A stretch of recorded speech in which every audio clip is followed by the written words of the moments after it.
Planted containers work in any kind of garden. They make a large garden feel intimate and a small garden feel cozy. You can use them indoors.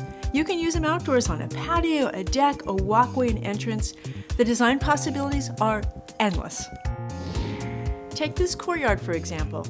It's surrounded by angles, and every wall has a window in it, so it feels kind of like a fishbowl.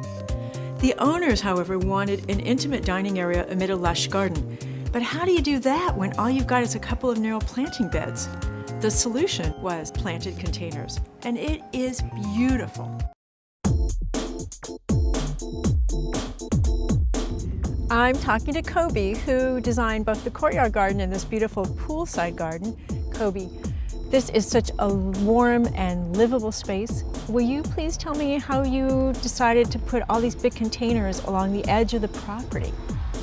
Well, when we started out here, this patio area was just vacant, and there's a golf course in the background, and I wanted to create a screen and add some beauty on the edge of the property here.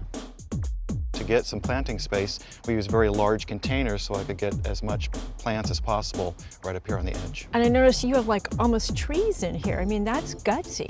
I was fortunate in the client let us use very large containers, and for the size of this property and this section, I wanted to get as large a containers as possible. When you look at the plants and you're putting them together, because I notice a lot of these pots have more than one plant in them, how do you think about what goes together?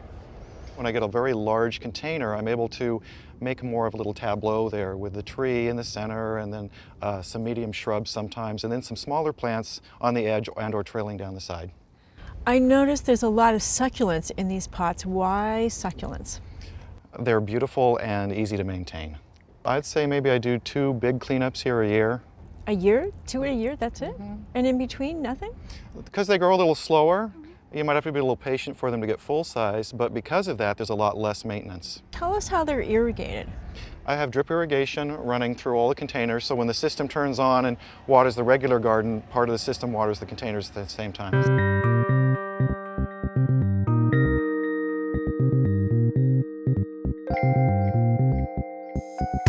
I love this trio, especially Koby, the colors and the textures, and I was seeing that there's a ceramic pot there, but what's this one? It's a large fiberglass pot. Fiberglass? I wouldn't think of using fiberglass. Well, how come you use fiberglass?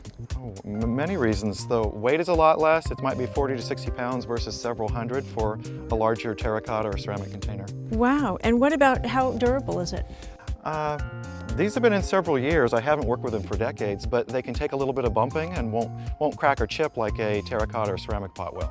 There's an amazing combination of styles and colors and textures just in the containers, Koby. There's retro, there's modern, there's classical. How do you work with all those? How do you do mix and match? The pots have a lot of kind of muted tone. There's no bright yellows, reds, oranges, or blues. The little accents of some of the other glass pottery in here give a touch of color, but I wanted just a backdrop of softer textures and colors, so a little less gloss. There's some metal containers here, the fiberglass containers here, and the ceramic. I like to break things up just a little bit, and to have no flashes of color makes the whole thing too dull, so a pot or a container or a little bit of artwork once in a while keeps it interesting. And if you're talking to someone who's starting out, where do you start? Usually the containers first to try to match the area, and then after that I go shopping for that continued theme to try to keep it similar. So the container comes first, the plants come second? Yes. Thanks, Koby.